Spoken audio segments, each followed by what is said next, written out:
Welcome back, adventurers. Today on the painting desk, I've got something a little bit different. We are painting the two dropship pilots from Aliens, Corporal Ferrero and Private Spunkmeyer. I hope I'm saying that one right. They might not be the frontline Colonial Marines, but they play a vital role in the story and the squad's dynamic. As I get these minis painted, let's talk about who these two were and what they added to Aliens and why they're such fan favourites with such little limited screen time. In Aliens 1986, that seems like forever ago now, Ferrero and Spunkmeyer are the crew of the UD-4L Cheyenne dropship, the workhorse transport used by the Marines. Ferrero is the one we see most. Cool under pressure, helmet on, chewing gum as she pilots the ship down to LV-426. She embodies that professional, no-nonsense military pilot archetype. Spunkmeyer is her co-pilot and flight engineer. He's less in the spotlight, but he's always there handling the checks, running through the routines and backing Ferrero up. Together, they give the sense that the Marines have a full operational team, not just grunts on the ground, but the full support staff you'd expect in a real military unit. Ferrero was played by Colette Hiller, and even though her screen time is brief, she left an impression that her clip delivery and gum-chewing attitude. Spunkmeyer was played by Daniel Cash, who went on to have a long career in film and television. Both actors brought a grounded realism to their roles.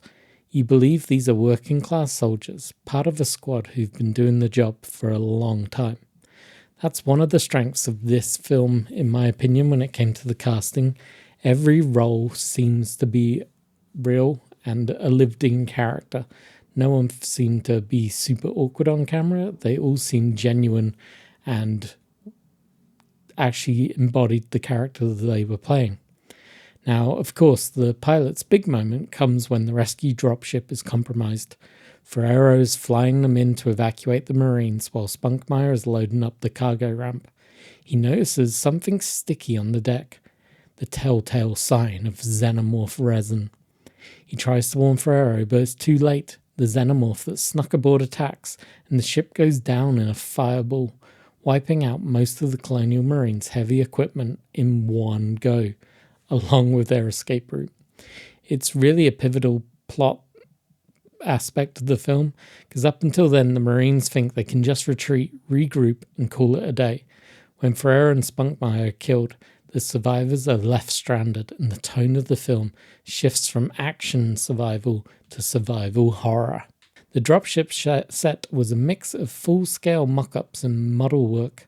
Ferrero's cockpit scenes were filmed in Pinewood Studios in the UK, while the incredible shots of the dropship in flight came from miniature effects by the model team.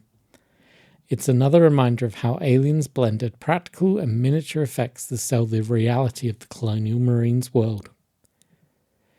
Even though Ferrero and Spunkmeyer are minor characters, they've developed a kind of cult following among the fans. The gum-chewing pilot look, the sense of professionalism, and of course the fiery demise. All of that has stuck with the audiences of Aliens. And games like Aliens, Another Glorious Day in the Marine Corps, and other licensed products have, of course, included the character, which just goes to show how much love our fan base has for these small roles within the film. So that's it. That's Ferrero and Spunkmeyer, two characters who don't hog the spotlight, but whose presence makes the Colonial Marines feel like a real military unit. They make the world of Aliens feel bigger, more authentic, and ultimately their deaths set the stage for the horror to come. And there you go. That's pretty much it. I feel like I'm going to have to talk about my paint job. Oh, we all know how I feel about that. Time to the paint job. Right, we start off with the black prime like I always do. And then I hit up everything with a heavy dry brush of the golden maple pale skin tone. I just love using it. It works well with the speed paints. I'm not gonna fight it at the end of the day. If it works, it works. After that, we concentrated on making sure that all the fleshy areas, so the faces and the hands, had a good heavy hit of this pale paint, because that was going to be the flesh tone ultimately. So I hit those with the Bright Gloom Flesh Shade from Games Workshop. I also used the dark wood for Spunkmeyer's hair. We then used some of the Grim Black for the military boots, the pistols, because might as well, it's going to stand out quite nicely on these models. I then hit up everything with camo green.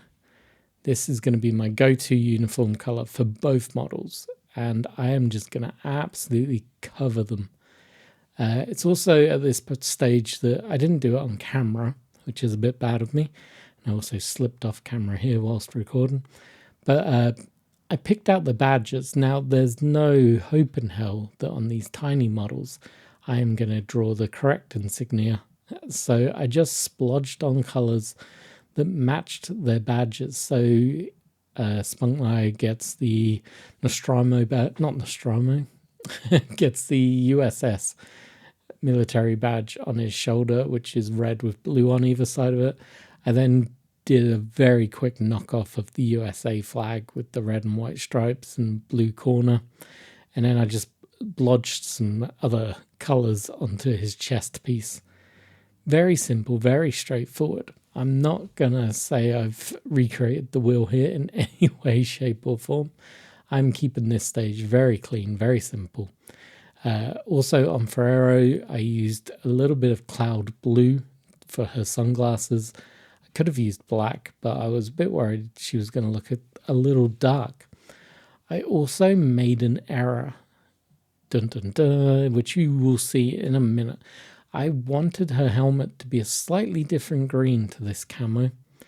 I've seen other people's paint jobs and they do it in a slightly lighter green. I don't know why. Initially I was going to do it grey, but I realised the helmet is actually green. I stupidly tried orc flesh on it. I wasn't sure what I was thinking because it is a bright green at the end of the day, but I thought I'd try it out, and I did, and I did not like it. So I made sure, using a piece of tissue that I dampened with a wet cloth, I wiped away most of the green on the helmet in the hopes that it would fix it. And here we go. Sorry, it wasn't orc flesh, it was absolution green. And yeah, I did not like the way it looked, so I wiped most of it away and went back over with the dark camo green again in the hopes that that would fix my errors. All that was left was to do the bases. So I just used some metallic paints that I had kicking around that are starting to dry out in the pots annoyingly. Now I covered them in a dark brown wash, picked out the name tags in white, and you should now be seeing the final models. I'm pretty happy with them. They're not going to win awards, nothing does on my channel, but these are now ready to play with in the game. I'm quite excited. I think we're down to 5 Marines left, so we are almost ready to play the game with fully painted models. If you are excited to see that, drop me a comment below, say hi. First person to say hi and leave me a nice comment will get pinned to the top. Otherwise, make sure you like, subscribe, all that good stuff. Come join us on Discord, and I will see you in another video again real soon. As always, cheers for watching.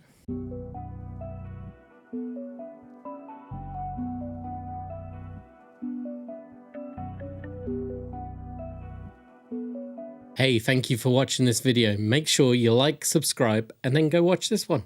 This one up here. Give it a click. Bye-bye.